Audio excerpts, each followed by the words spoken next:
இளைய தலைமுறையிடம் அரசியல் விழிப்புணர்வு இருக்கிறதா, இல்லையெனில் அதன் காரணம் என்ன என்பது குறித்து ராமநாதபுரம் பகுதி மக்கள் தெரிவித்த கருத்துக்களை தற்போது பார்க்கலாம். இன்றைய தலைமுறைக்கு அரசியல் தெளிவான பார்வை இருக்கிறா என்கிற ஒரு கேள்வியை இன்றைக்கு இங்க இருக்கிற ஊடகவியாளர் மத்தியில அல்லது இங்க இருக்கக்கூடிய பொதுமக்கள் மத்தியில நிறைய தோன்றுகிறது. ஏனென்று சொன்னால் இப்ப இருக்கக்கூடிய இளைஞர்கள் மத்தியில் அந்த அரசியல்ங்கிற அந்த தெளிவான பார்வை என்பது இல்லை. அந்த காலத்துல அரசியல் செய்பவர்கள் எல்லாம், அரசியல் தலைவர்கள் எல்லாம் தினம் தினம் பல்வேறு புத்தகத்தை படிப்பார்கள், பல்வேறு வரலாற்று தலைவர்களை படிப்பார்கள்.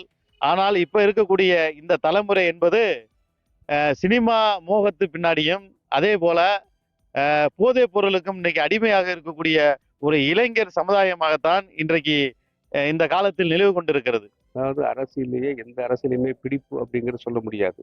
ஆனா காசுக்காக எந்த இயக்கம் காசு கொடுத்தாலும் அந்த இயக்கத்துக்கு பின்னால வராங்க. தனிப்பட்ட சுதந்திரமாக பிடிப்பான ஒரு நிலை எந்த இளைஞர்கள்ட்டையும் மக்கள்கிட்டையும் இல்லை அப்படிங்கிறது தீர்க்கமான முடிவு.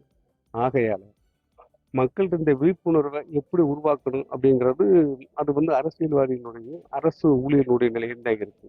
இன்றைய நிலையில விவசாயிகள மிகவும் கடுமையான நிலையில் தள்ளப்பட்டிருக்கு.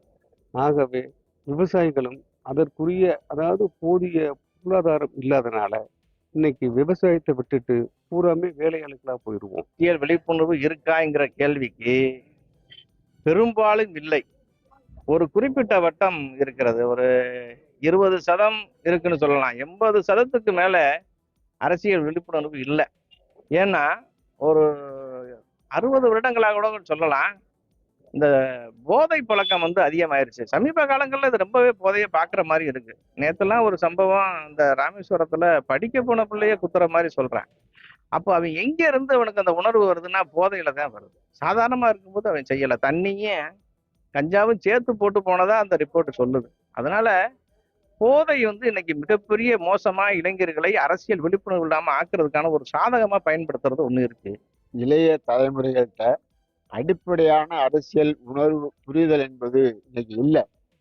சில தமிழகத்தை பொறுத்தளவுல சில நடிகர்கள் இது கடந்த காலங்கள்ல இருந்து அப்படி தொடர்ந்து வந்துகிட்டு இருக்கு.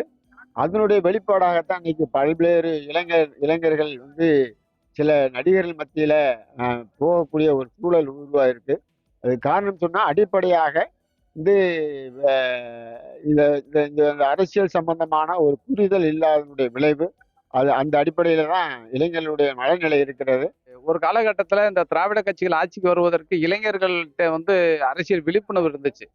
அதனாலதான் கலைஞருக்கு பின்னால, அண்ணாவுக்கு பின்னால, கலைஞருக்கு பின்னால இந்த தமிழ்நாட்டில் ஒரு இளைஞர்கள்ட்ட விழிப்புணர்வு இருந்துச்சு. ஆனா இன்றைய காலகட்டத்தில் இளைஞர்கள்ட்ட விழிப்புணர்வுங்கிறது 0% தான் இருக்கு. அவருடைய தன்மையெல்லாம் மாறி வேற பக்கம் போயிடுச்சு. இந்த செல்போன் ஆதிக்கம் வந்ததுக்கு பின்னால அரசியல்ங்கிறதே அவங்களுடைய ஈடுபாடுலாம் கிடையாது. அதனால இளைஞர்கள்ட்ட அரசியல் விழிப்புணர்வுங்கிறது சுத்தமா கிடையாது. அவரோட தன்மையே அந்த இணையதளம் வந்ததுக்கு பின்னால அவங்களோட தன்மையை மாறி போய் அவருடைய கவனம் எல்லாம் வெவ்வேறு பக்கமா போயிருச்சு. சமூக ஊடகங்கள் 90% சமூக ஊடகங்கள் மூலியமா தான் அரசியல் இருக்கு.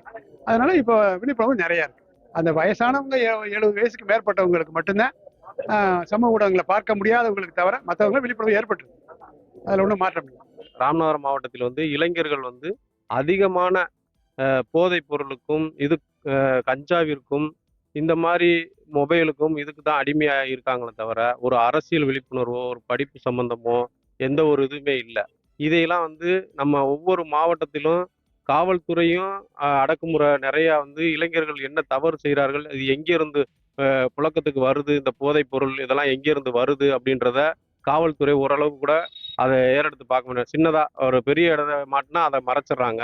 சின்ன இதாக படிச்சோன்னா இவன் தான் அதை வச்சிருக்கான், சும்மா 100 வச்சிருக்கான் 200 வச்சிருக்கான் அப்படின்னு சொல்லி தான் ஒரு எஃப்ஐஆர் பதிவு பண்ணுறாங்களே தவிர குடோன் கணக்காக இருக்கிறது, மூட்டை கணக்காக இருக்கிறதெல்லாம் இதையெல்லாம் ஏன் கண்டுகொள்ள மாட்டேங்கிறாங்க? இதெல்லாம் இளைஞர் மத்தியில் போய் இளைஞர்கள் ஆங்காங்கே கூட்டமாக இருக்கிற இடத்துல இது சகலமாக புழங்குது போதைப் பொருள். கண்டிப்பா உள்ள இருக்கு. என்னன்னாக்க நாங்கெல்லாம் உள்ள காலத்துல எனக்கு 78 வயசு ஆகுது. ஆனா நாங்கெல்லாம் இருக்கிற காலத்துல அரசியலை பற்றியே தெரியாத சூழ்நிலை எல்லாம் இருந்துச்சு. கண்ணை மூடிட்டு யாருக்காவது ஒருத்தருக்கு ஓட்டப்பட்டு போவேன். இப்ப அப்படி இல்லை. இப்போ உள்ள இளைஞர் பூரா இந்த டெய்லி நியூஸ் பார்க்குறாங்க, டெய்லி இந்த செய்திகள் படிக்கிறாங்க. அதனால நாட்டு நடப்பு எப்படி இருக்கு அப்போ எந்த ஆட்சி வந்தால் நமக்கு நல்லா இருக்கு அப்படிங்கிறத வந்து அரசியலை உற்று நோக்கி பார்த்துக்கிட்டு இருக்காங்க. அது வந்து அரசியலில் வந்து யார் தப்பு செஞ்சாலும் தட்டி கேட்கக்கூடிய பொறுப்புல அதிக இளைஞர்கள் இருக்காங்க. அது வந்து யாரும் மறக்க முடியாது. அதே சூழ்நிலை தான் இன்னைக்கு நிலவிட்டு இருக்கு.